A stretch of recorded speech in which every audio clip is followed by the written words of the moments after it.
La oficina del notario Martínez de la Fuente olía a una mezcla rancia de papel antiguo, café cargado y el perfume costoso pero agresivo de mi hermana, Valeria. El aire acondicionado zumbaba con una insistencia monótona que solo servía para subrayar el silencio gélido que nos separaba. Ahí estaba ella, sentada en una silla de roble que parecía un trono bajo su presencia. Llevaba el uniforme de gala, impecable, sin una sola arruga, con las medallas brillando en su pecho como trofeos de una guerra que también libraba contra su propia sangre. Valeria no solo era mayor que yo por 5 años. Era una coronel del ejército mexicano que cargaba con el peso de una disciplina que nunca supo dejar en el cuartel. Para ella, la familia no era un refugio, sino una unidad de mando donde ella, por derecho divino y jerarquía, debía ser la generala. Yo, en cambio, solo era el civil. El hijo que prefirió los libros de arte y la gestión cultural en lugar de los campos de entrenamiento. A los ojos de mi padre, siempre fui la duda, mientras que ella era la certeza. O al menos eso era lo que ella se había encargado de machacarme en la cabeza desde que el viejo cayó enfermo. ¿Puedes dejar de mover la pierna?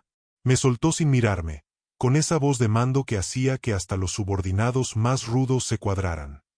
Estás arruinando la sobriedad del momento con tu nerviosismo de artista. Es el café, Valeria, mentí, aunque el corazón me golpeaba las costillas. Ella soltó una risa seca, un sonido carente de humor que rebotó en las paredes llenas de tomos legales. Se acomodó los puños de la guerrera y finalmente me clavó esa mirada de halcón que solía usar para intimidar a los reclutas. Escúchame bien, hermanito, dijo, bajando la voz a un tono peligrosamente tranquilo. Vamos a agilizar esto. Papá y yo hablamos mucho en sus últimas semanas en el hospital, mientras tú estabas buscando inspiración en tus viajes. Él entendió que el patrimonio de los de la Garza no puede caer en manos que no sepan lo que es el orden. Esta casa, el rancho de Chihuahua y las cuentas, todo necesita una estructura militar para no desaparecer en 3 años de malas decisiones. Me quedé callado, sintiendo una mezcla de rabia y una tristeza profunda. No era solo el dinero, era el desprecio absoluto por mi lugar en la memoria de nuestro padre. Así que, continuó ella, inclinándose hacia adelante, dejando que el aroma de su loción de sándalo me invadiera, no te hagas ilusiones. No te esfuerces en escuchar lo que ese hombre tiene que decir cuando entre por esa puerta. Ya está todo decidido. Papá me dejó todo a mí por mi servicio al país, por mi lealtad y porque yo sí estuve cuando las papas quemaban. Se reclinó de nuevo, cruzando las piernas con una suficiencia que me revolvió el estómago. Me miró de arriba abajo, como si fuera una mancha en su uniforme perfecto. Ati no te toca nada, sentenció. El nada sonó como un disparo de gracia. En ese momento, Valeria no era mi hermana. Era una conquistadora reclamando un territorio que creía suyo por derecho de fuerza.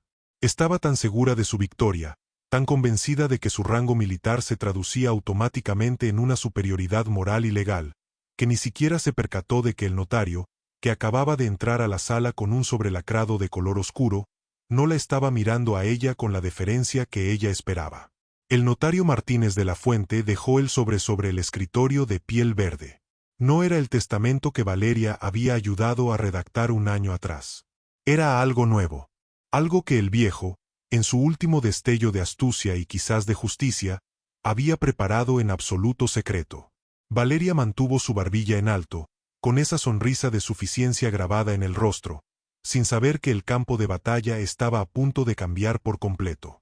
Ella creía que la guerra había terminado antes de empezar, pero la verdadera emboscada apenas estaba por ejecutarse. El notario Martínez de la Fuente no era un hombre de gestos rápidos. Se movía con la parsimonia de quien ha visto a cientos de familias despedazarse por un terreno o una joya, y esa lentitud parecía alimentar la ansiedad en el aire. Se sentó tras su escritorio de caoba, acomodó una pequeña lámpara de latón, y con una precisión casi quirúrgica, se ajustó los anteojos de armazón grueso. Valeria, mi hermana, mantenía esa postura rígida de desfile.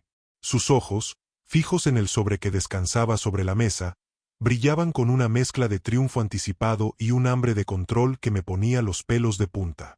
Para ella, ese sobre era simplemente el trámite que pondría el sello final a su dominio. Bien, dijo el notario, su voz era como el crujir de un pergamino viejo. Estamos aquí para dar lectura a la última voluntad de don Eugenio de la Garza. Podemos saltarnos los preámbulos, licenciado, interrumpió Valeria, golpeando rítmicamente el antebrazo de su silla con sus dedos enguantados. Mi padre dejó muy clara su intención en el testamento del año pasado. Solo proceda con la adjudicación de bienes para que yo pueda regresar a la base antes de las 18 horas. El notario se detuvo en seco. La miró por encima de sus gafas, y por primera vez en toda la tarde, vi una chispa de algo parecido a la ironía en sus ojos cansados. Fue un silencio denso, de esos que en México decimos que se pueden cortar con un cuchillo. Coronel de la Garza, respondió Martínez de la Fuente con una calma sepulcral. En este despacho, los tiempos los marco yo, no sus horarios militares. Y me temo que usted está partiendo de una premisa equivocada. Valeria frunció el ceño. Sus hombros se tensaron aún más, si es que eso era posible. ¿De qué está hablando? Mi padre firmó ante usted el documento donde me nombraba heredera universal. Soy su única hija con una carrera decente y la capacidad de mantener el apellido. El notario soltó un suspiro largo y, sin decir una palabra, tomó un abrecartas de plata.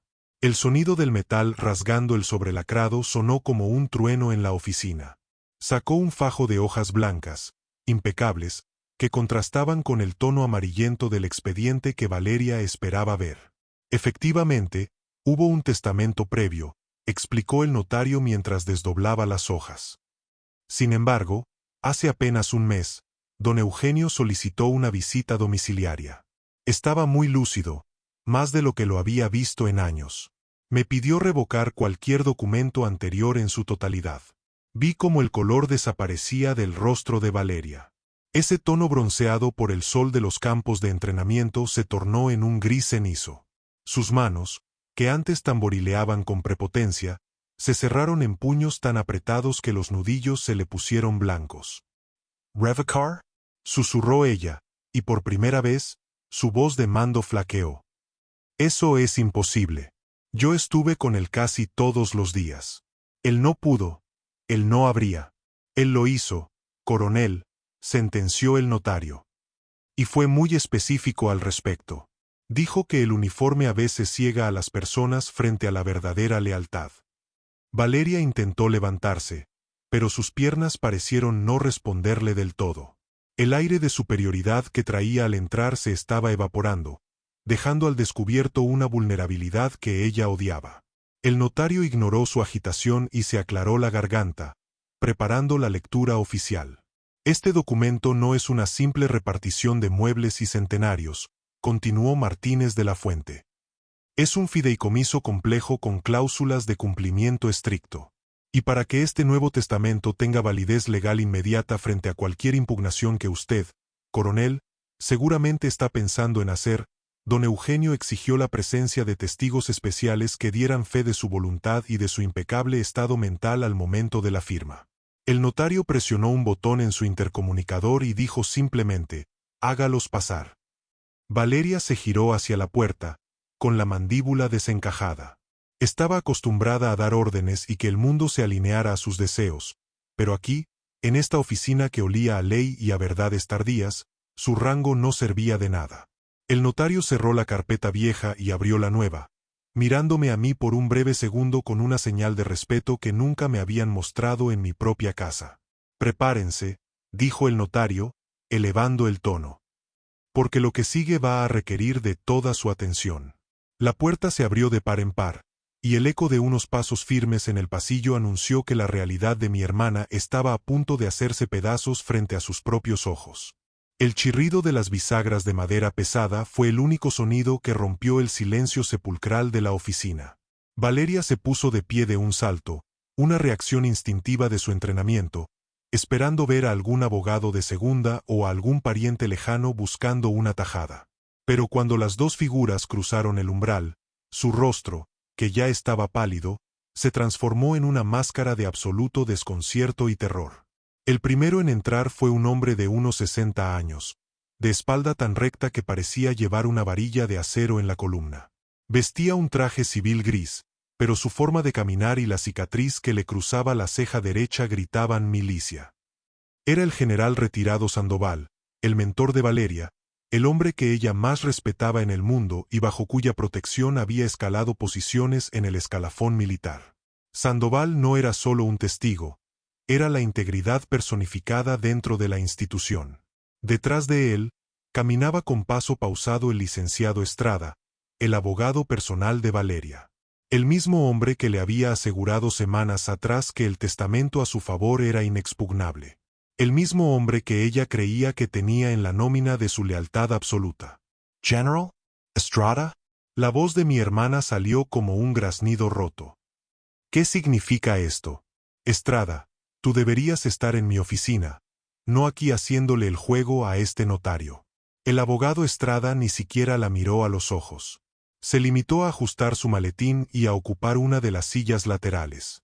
Fue el general Sandoval quien tomó la palabra, con esa voz profunda que retumbaba en los cuarteles. Siéntate, coronel, dijo Sandoval, y el peso de su autoridad hizo que Valeria se desplomara en su asiento, casi por reflejo. Tu padre me llamó personalmente hace un mes. Me pidió que fuera testigo de un acto de justicia, no de un acto de jerarquía.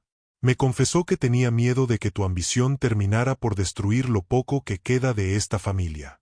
Valeria temblaba, no de frío, sino de una furia contenida que amenazaba con estallar. Ver a su mentor ahí, validando algo que iba en contra de sus intereses, era el golpe más bajo que podía recibir. En el código de honor de Valeria, la lealtad se compraba con rango y favores, pero Sandoval estaba ahí por una deuda de honor mucho más antigua con mi padre. Licenciado Martínez, proceda, ordenó Sandoval, asintiendo hacia el notario. El notario Martínez de la Fuente tomó un documento con un sello dorado y comenzó a leer con una voz que llenaba cada rincón de la sala. Yo, Eugenio de la Garza, en pleno uso de mis facultades y ante la presencia del general de división retirado Arturo Sandoval y el licenciado Ricardo Estrada, quienes dan fe de que no actúo bajo coacción, declaro que mi voluntad ha cambiado. He visto cómo mi hija Valeria ha utilizado su posición para intimidar y menospreciar a su hermano, creyendo que la fuerza es sinónimo de derecho. Valeria soltó un sollozo ahogado, un sonido que nunca pensé escuchar de ella. Intentó interrumpir, pero Sandoval le lanzó una mirada tan gélida que la hizo callar de inmediato. Declaro, continuó el notario, que la estructura de mando que Valeria tanto ama es la misma que la descalifica para administrar el corazón de esta familia. Por ello, he decidido que los testigos aquí presentes supervisen la transición de mis bienes más importantes, no hacia quien ostenta un grado militar, sino hacia quien ha demostrado saber cuidar lo que realmente importa. El abogado Estrada finalmente habló, su voz era técnica, fría, despojada de cualquier amiguismo con mi hermana. Coronel, yo mismo revisé la legalidad de este nuevo documento por orden de su padre. Todo está blindado. El general Sandoval y yo estamos aquí para certificar que don Eugenio no fue presionado por su hijo. Al contrario, fue él quien nos buscó para proteger a su hijo de lo que él llamó una invasión de autoridad. Valeria miró a su abogado como si fuera un traidor de guerra. Estaba rodeada. Sus dos pilares de confianza, el hombre que le enseñó a mandar y el hombre que le cuidaba las espaldas legales, estaban ahí para asegurar su derrota. El notario pasó a la siguiente página del documento, y el ambiente se volvió aún más denso. Estábamos a punto de entrar en los detalles del patrimonio, y por la cara de los testigos, lo que venía era un cambio de paradigma que mi hermana no alcanzaría a comprender ni en 1000 años de servicio. Ahora, dijo el notario, mirándome directamente a mí, pasemos a la cláusula de administración del fideicomiso principal. El notario Martínez de la Fuente hizo una pausa dramática, dejando que el peso del silencio aplastara lo poco que quedaba de la arrogancia de mi hermana. Valeria estaba lívida, con la mirada perdida en algún punto de la alfombra, como si estuviera tratando de descifrar en qué momento había perdido el control de su propia emboscada. Cláusula cuarta. El fideicomiso, justicia y legado. Empezó a leer el notario, con una voz que resonaba como una sentencia definitiva. Por disposición expresa del testador, la totalidad de las propiedades inmobiliarias, incluyendo la residencia de Las Lomas, el rancho, el Centinela, en Chihuahua, y el edificio de oficinas en Monterrey, así como el control mayoritario de las acciones del Grupo Industrial de la Garza, pasan a ser propiedad de un fideicomiso irrevocable. Valeria levantó la cabeza, sus ojos inyectados en sangre. ¿Un fideicomiso? ¿Y quién es el beneficiario? Escupió la palabra como si fuera veneno. El notario me miró por encima de sus anteojos y luego regresó al papel. El beneficiario y administrador único vitalicio de dicho fideicomiso es mi hijo, y solo él. Él tendrá la última palabra sobre la venta, renta o usufructo de cada ladrillo y cada peso que he dejado. El aire pareció escaparse de la habitación. Valeria se puso de pie, esta vez con una violencia que hizo que su silla se arrastrara con un chirrido estridente. Eso es absurdo. Es una locura. Él no sabe ni cómo leer un estado de cuenta. Se la pasa pintando y organizando exposiciones de pacotilla. Gritó, señalándome con un dedo tembloroso. Yo soy la que tiene la formación. Yo soy la que sabe de estrategia. Papá no pudo haberme hecho esto. C&T's Coronel, Toronto L. General Sandoval. Su voz no era una sugerencia. Era una orden de mando que Valeria no pudo desobedecer. Se dejó caer en el asiento, respirando con dificultad. Hay más, continuó el notario, impasible. Respecto a mi hija Valeria, reconozco su carrera y su esfuerzo. Sin embargo, para evitar que utilice los bienes familiares como si fueran un cuartel, se le asignará una pensión mensual de manutención. Valeria soltó una carcajada amarga, casi histérica. ¿Una pensión? ¿Me está dejando una limosna en mi propia casa? Dicha pensión, siguió leyendo Martínez de la Fuente, ignorando el arrebato, estará sujeta a dos condiciones inamovibles. Primera, Valeria deberá desocupar la residencia principal en un plazo no mayor a 30 días, a menos que el nuevo administrador, su hermano, le otorgue un permiso por escrito. Segunda, el pago de su mensualidad quedará suspendido de inmediato si se demuestra cualquier acto de hostilidad, agresión física o verbal, o intento de impugnación legal contra su hermano. El silencio que siguió fue absoluto. Yo apenas podía procesar lo que estaba escuchando. Mi padre, el hombre que siempre pareció preferir el orden de mi hermana, me había entregado las llaves del reino, y al mismo tiempo, me había convertido en el guardián de Valeria. En pocas palabras, coronel, intervino el abogado Estrada, cruzando las piernas con frialdad. Su hermano es ahora su casero y su pagador. Si usted quiere mantener el nivel de vida al que está acostumbrada, tendrá que aprender a pedir las cosas por favor. Su rango militar termina en la puerta de esta oficina. Aquí, el único comandante es él. Valeria M. Moreau. No había rastro de la hermana que me hacía bullying de niño, ni de la oficial que me había despreciado hace apenas unos minutos. Había algo nuevo en sus ojos, un miedo profundo, el miedo de quien se da cuenta de que ha construido toda su identidad sobre un suelo que acaba de desaparecer. Finalmente, leyó el notario, cerrando la carpeta. Don Eugenio dejó una nota personal. La verdadera fuerza no está en quien da las órdenes, sino en quien tiene la paciencia de reconstruir lo que la soberbia destruye. Espero que este nuevo orden les enseñe a ser, por primera vez, hermanos. El general Sandoval se levantó y me dio un firme apretón de manos. Tu padre sabía lo que hacía, hijo. No dejes que te tiemble la mano, me dijo al oído antes de salir de la sala. Valeria se quedó ahí, sentada, mirando sus manos enguantadas. Estaba atrapada en una jaula de oro cuyas llaves ahora colgaban de mi cinturón. La humillación era total. La militar de carrera, la mujer que se creía dueña del destino de todos, ahora dependía de la buena voluntad del artista al que tanto había humillado.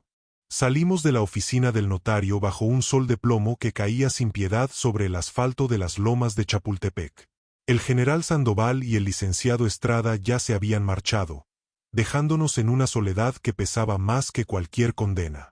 Valeria caminaba unos pasos delante de mí, pero su marcha ya no era la de un desfile triunfal. Sus hombros, antes rectos como columnas, tenían un ligero hundimiento, el primer signo de una grieta en su armadura de acero. Al llegar a su camioneta oficial, esa Suburban negra que siempre la hacía parecer más importante de lo que era, se detuvo en seco.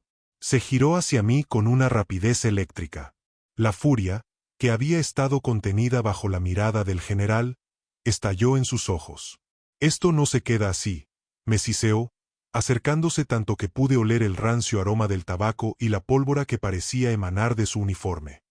No sé qué clase de lavado de cerebro le hiciste al viejo en sus últimos días, pero voy a desmantelar ese fideicomiso ladrillo por ladrillo. Me las vas a pagar, hermanito. Era el momento. Durante años, mi reacción habría sido bajar la mirada, pedir disculpas por existir o simplemente retirarme para evitar el conflicto. Pero algo había cambiado en el aire de la oficina de Martínez de la Fuente. No era solo el papel sellado, era la comprensión de que mi padre no me había dado el dinero para hacerme rico, sino para hacerme libre de ella. Valeria, detente, le dije, y mi propia voz me sorprendió por su firmeza. No grité, no hubo necesidad. Acabas de escuchar al notario. Cualquier acto de hostilidad y tu pensión se esfuma. ¿Realmente quieres empezar tu nueva vida como una civil desempleada y sin ahorros? Porque, que yo recuerde, te gastaste tu bono de antigüedad en ese departamento en Acapulco que, por cierto, también está a nombre de la empresa que ahora yo administro. Ella abrió la boca para soltar un insulto, pero se quedó congelada. La realidad le dio un golpe de realidad más fuerte que cualquier entrenamiento de combate. Sus labios temblaron imperceptiblemente. Por primera vez en 30 años, Valeria de la Garza tuvo que calcular las consecuencias de sus palabras antes de escupirlas. No puedes echarme de la casa, dijo, intentando recuperar un poco de su tono de mando, pero sonó más como un ruego disfrazado de exigencia. Es mi hogar. Es la casa de mi padre, corregí con calma. Y según el testamento, tengo 30 días para decidir quién vive ahí. Podrías quedarte, claro, pero las reglas van a cambiar. No más asistentes pagados por la familia, no más escoltas cargando tus maletas y, sobre todo, no más gritos. Me acerqué a ella, imitando esa invasión del espacio personal que ella tanto disfrutaba hacer conmigo. Mañana a las 8 de la mañana quiero las llaves de la caja fuerte del rancho y las claves de las cuentas de inversión en mi escritorio, continué. Si llegas un minuto tarde, consideraré que estás siendo poco cooperativa, y ya sabes lo que eso le hace a tu mensualidad. Valeria me miró con un odio puro, destilado, pero detrás de ese odio había una chispa de respeto forzado. Por fin estaba hablando su idioma, el idioma del poder, de las consecuencias y de la jerarquía. Ella entendía la fuerza, y en este tablero, ella ya no tenía las piezas blancas. Te odio, murmuró, con las palabras arrastradas entre los dientes. Lo sé, respondí, esbozando una sonrisa ligera que no sentía, pero que necesitaba mostrar. Pero ahora, ese odio te va a salir muy caro. Súbete a tu camioneta, Valeria. Mañana empezamos la nueva administración. Y por cierto, que no se te olvide saludar al salir. Ella subió al vehículo y cerró la puerta con una violencia que hizo vibrar los vidrios. Mientras el motor rugía y la Suburban se alejaba, me quedé solo en la banqueta, sintiendo el peso de las llaves en mi bolsillo. El juego de poder había terminado con una victoria absoluta, pero el sabor no era de gloria, sino de una paz armada. Caminé hacia mi viejo auto, sabiendo que el mañana sería difícil, pero que, por primera vez en mi vida, nadie iba a decirme que no me tocaba nada. El artista había aprendido a trazar las líneas de su propio destino, y el dibujo final apenas comenzaba.